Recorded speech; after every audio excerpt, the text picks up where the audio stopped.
It's a good day to brew, baby. What is up, YouTube? It's boy Millsy, my hometown commander, and we are back for another episode of Millsy Brews, the show where I brew my version 1.0 deck list of the Commander Infernos on my quest to outbrew the Magic world. Today we're continuing my 2023 Roundup series where I'm bringing some old decks back and brewing some new ones at the end of the year before we start next year's content.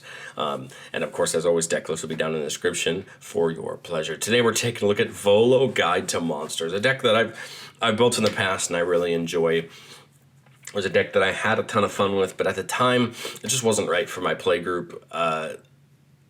And I think it would do a lot better now in the circles I play with. But that's okay. Volo is a card that I have a lot of love for because you get to play creatures. Who doesn't love creatures, especially me being a green player? Well, let's take a look. Volo Guide to Monsters is a 4-mana 3/2 human wizard. It says whenever you cast a creature spell that doesn't share a creature type with a creature you control or a creature card in your graveyard, copy that spell. So this is pretty great because it can double up on a lot of really important creatures that are that have great abilities. In a sense, Volo's always been very much like a commander like Yurok, where you're doubling up ETBs, except it's just slightly different, right? Because it's on cast. But we're still gonna, I think, focus our creatures the same way. We're gonna focus on creatures that give us abilities or give us benefit, so we can get them twice. But I think the other thing that we can do here is take advantage of mana dorks, things that draw us cards. You know, there's different creatures that we could take advantage of rather than that Yurok deck or something like that that just strictly cares about ETBs. So Volo copies those creatures when we cast them, so we want to focus on lots of creatures that when we cast them, get copied and give us benefits. So the first section of creatures I want to talk about are our mana dorks. Of course, mana dorks come down and they tap for mana for themselves. And this is great with Volo because we're going to get 2 of them instead of just 1 of them, which for most of them is going to make their mana well and worth it. We're playing something like Birds of Paradise. Of course, being a bird, so the creature type does matter, right? We want to make sure that we're picking mana dorks that have types that aren't going to be relevant for other things we have. Elysian Caryatid, being a plant, it can tap mana for a color, and if we could control a creature power 4 or greater, it's 2 mana of any color instead, which is great because that will allow us more mana in the late game. Marrowleaf Pixie, being a fairy for a green or a blue. Ornithopter of Paradise, a mana of any color. And those are the main ones. And the reason I only had 4 or 5 is because we do have other things that are going to ramp us, as we do still have a ton of ramp as well. So we don't need 9 or 10 mana dorks because we have other ways to ramp and we have other ramp cards. You know, we have creatures that ramp us, we have creatures that reduce costs and things like that. So we don't just need a ton of mana dorks. I think 4 or 5 are plenty good in conjunction with some of the other ramp we have. Okay, well, mana dorks are great, but let's start talking about things that just are going to get better when we double them in value. The first is Amphin Mutineer. Card just got that great reprint in the Pirates deck, but it says whenever it enters the battlefield, we exile up to 1 target non-salamander creature. That creature's controller makes a 4/3 blue salamander warrior creature token.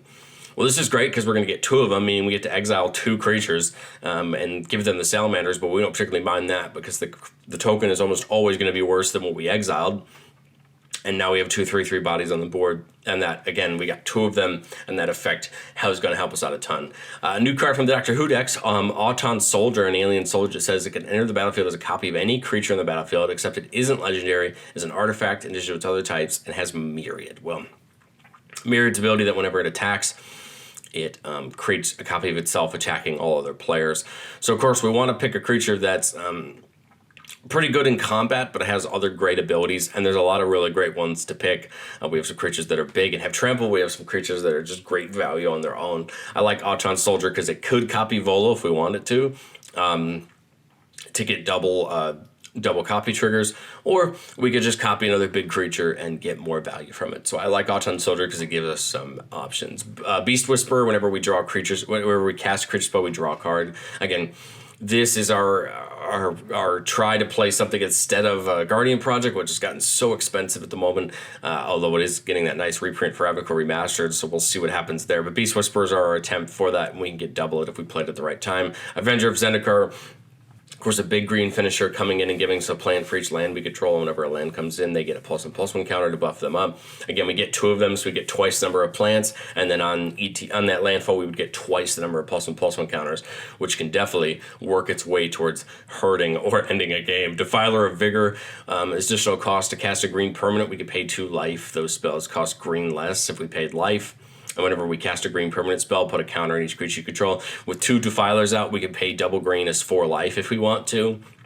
But no matter what, whenever we play a green permanent, everybody's getting 2 +1/+1 counters on them, which is going to go a long way at hurting our opponents. A card you wouldn't think about, but in the right scenarios could be really good, is Dutiful Replicator, an assembly worker that says whenever it enters the battlefield, we could pay 1. When we do, we create a token that's a copy of target token you control not named Dutiful Replicator. Well, this is pretty great because if it comes down on a board that already has a few creatures that got doubled, we get to double, get another copy of it, which is pretty darn cool. And of course, with Dutiful Replicator, we're going to get 2 of them, meaning we could potentially get 2 copies of those things. Junk Winder, whenever a token enters the battlefield under your control, tap target non-land permanent opponent controls. It doesn't untap during its controller's next untap step. And Junk Winder costs 1 less for each token we control, meaning it could potentially come out for double blue depending on how many tokens we have. This is a great card because it's going to start tapping things down out of our way and allowing us to probably end up tacking in better for more damage. We're playing Peregrine Drake. I haven't partnered everything with it to combo, but I still think it's good whenever it comes in on tap up to 5 lands, because what we can do is, with 2 of them coming in, we can tap 5 lands, untap them, float the mana and float 10 mana with this if we wanted to and get more mana on our turn. Or we just, tap out to play this, untap all of our lands, play something else. You know what I mean? We can gain mana off of this and access to more creatures by playing Peregrine Drake and getting more out of it. And then, of course, something fun like Scoot Swarm. Whenever a land comes in, make a 1/1 insect. If we control 6 more lands, we make another copy of Scoot Swarm. Scoot Swarm is something that's going to grow very quickly. The more lands we put down. And again, all we need is something like Defiler of Vigor or one of our creature finishers that's going to come down and buff our board to turn those into a bad time for our opponents. Then, of course, we're going to use things like Reclamation Sage to destroy target artifact or enchantment. Again, that comes down and gets doubled, giving us double the value. A card like Tendershoe Dryad's more fun. We can each upkeep, we make a Sapperling, and then our Sapperlings get that buff if we have the City's Blessing. Well, with 2 of them, we're getting 2 of them a turn, which is going to make it a lot easier to hit that threshold for those. A card like First Responder is going to help us recycle some of the cards. It says at the beginning of your end step, you may return another creature you control to its owner's hand, then put a number of +1/+1 counters equal to that creature's power on First Responder. What I like about this is we bounce the original back to our hand and then keep the token, and whenever that token dies, we can replay that original creature from our hand and get that double again. And then one of the pet cards that I have been trying to play for a very long time in a deck and has always fit perfect in Volo is Biogenic Ooze from Ravnica Allegiance. Whenever it comes in, you make an Ooze token. Beginning your end step, you put a counter on each ooze you control, and for formatting, you get another ooze. With 2 of these, you get 2 more oozes, and you start putting 2 counters a turn on all of your oozes, and you just start growing a board of Biogenic Ooze and ooze tokens.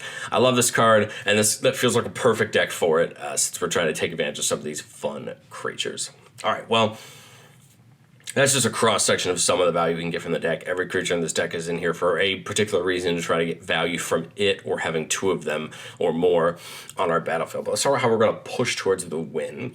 We're playing some pretty classic ways to win the game. Craterhoof Behemoth seems even better in this deck because we get 2 of them. So it comes in, it gets trample and +X/+X till end of turn, where X is the number. Everything gets +X/+X and trample till end of turn, where X is the number of creatures you control. More with Craterhoof Behemoth, it's going to be basically 2x+1, right? Because or a little bit more than that probably, because when the first Craterhoof comes in, it's X. When the second Craterhoof comes in, it's X+1. So, so much power on the board and so much buff, and that could be a great thing to turn those Scoot Swarms or something like that into just big damage. Enrace Forerunners comes in and gives +2/+2 trample and vigilance to our whole board, and again, we'd get 2 of them, so it'd be +4/+4. Again, pretty great. And lets us take a big attack with Vigilance, which allows us to hurt our opponents better that way. Overwhelming Stampede, +X/+X, where X is, and Trample, where X is the number of the greatest power among creatures we control. So the bigger the creature we have, the better Stampede is. But again, I think Stampede is just great on its own because the wider we go, the more power we get. the more power we get when we go to attack with that trample, which I think is the really important part. And then we have a pair of artifacts that are going to try to give us some evasion. Combined Chrysalis says creature tokens we control have flying. And this is pretty great because then all those copies are going to have flying and allow us to hit our opponents hopefully easier in the air. And then Thunderhawk Gunship. When it enters the battlefield, we make 2 tokens, and then whenever it attacks, all attacking creatures gain flying until end of turn. So we just cruise with a little creature, everything gets flying, and hopefully we can hit our opponents better than that. I just want to finish up with 1 or 2 other cards that I forgot to mention that I think are important. Twinning Staff says whenever we'd copy copy spell 1 or more times, copy it that many times +1. And then for 7, we can copy target instant sorcery, which isn't that big of a deal. And then a new card from the Jurassic World decks cards, Life Finds a Way. Whenever a non-token creature with power 4 or greater enters the battlefield, populate. So pick a creature token we control and create another one of it. That's important towards the end of the game when we start putting in these big creatures, and we can get copies of other creatures, other buffs, other mana dorks. I still think it's a great ability that can help us out. And we're also using like Beastmaster Ascension to again buff our board and get our board bigger, so when we go to take those attacks, they become more lethal.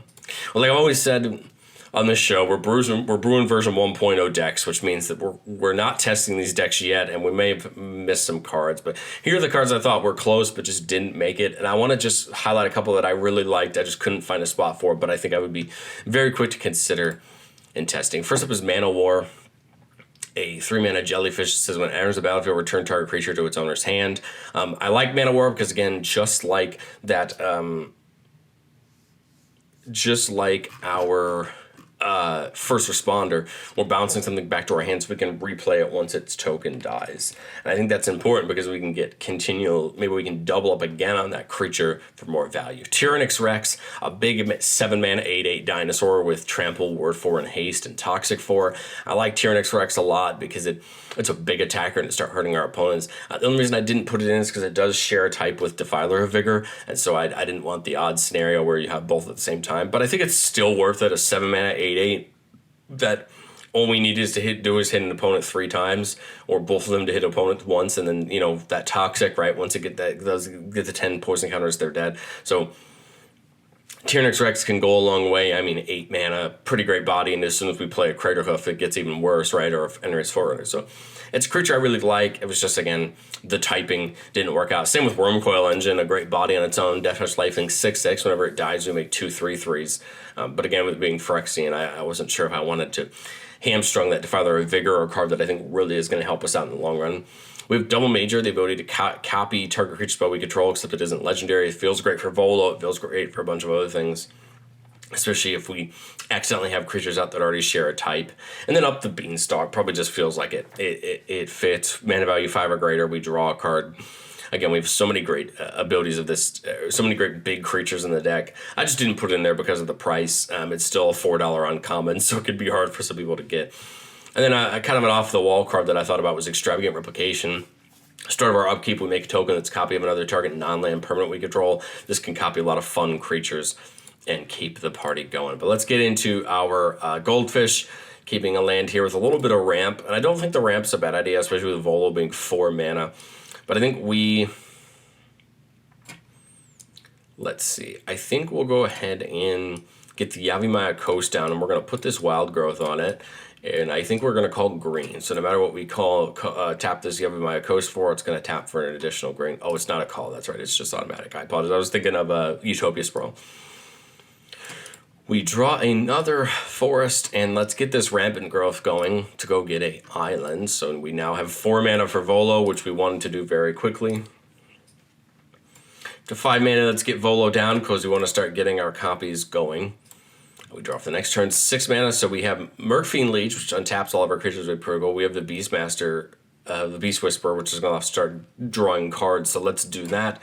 And we leave some mana up for Resculpt in case we need some removal. Beast Whisperer would get a copy as well, which is pretty great. Let's move to cast the Replicator. We would draw 2 off the Beast Whisperer. It's going to come in, and we could pay to get more Beast Whisperers if we want to. We still have 5 mana left with a couple other creatures to play. Let's go one of them with the Beast Whisperer, one of them without. Play the Birds of Paradise, get another card. I just realized we would only gotten 1 card for the cast, so that's on me, but again, we'll keep going. And then the Murkfiend Liege to get the untap, so that'll be our rectification of the last card there. Now all of our creatures untap during each of the player's unstap step and get +1/+1 if they're green and +1/+1 if they're blue, which is pretty cool for everybody except that replicator. But again, now on our next turn, another land, we have Inga and Eska, which allows our creatures to tap for mana. And if we cast a creature spell, if it had 3 or more mana from a creature spent to cast it, we draw a card. Again, that from the Beast Whisperer draws a card. And now again, we just keep pulling our board out wide, drawing cards and getting creatures down and getting doubles of them until we can generate some great value and hit one of our finishers. But again, I think this is even great because we got a pretty big wide board state. We could always Growth Spiral here to finish off our turn, draw a card, get another land out if we want to. But again, just keep focusing on more creatures and more copies, and build our way towards either having a wide enough board to finish the game or finding a finisher for the game. But let me know what you guys think of Volo down in the comment section below. I am excited to finish week 1 of the roundup, and we have more content coming next week. I'm going to be out of town for a little bit next week, so I'm going to try to pre-record as much as I can, get everything set up for you while I'm out of town. I hope that you all enjoy your holidays. We will technically have another video released next week during the holidays, but I hope you enjoy Christmas if that's what you celebrate. If you don't celebrate Christmas, I hope you enjoy your holidays. Christmas time is something that's very important to me because 1, my birthday is the day before Christmas. 2, for what I believe, Christmas is a very important holiday, and I enjoy spending time with family. That's what matters to me, and Christmas is one of the best times for that. So please enjoy your holidays. If you did anything fun for the holidays, let me know what you did down in the comment section below. But other than that, I will catch you guys next time.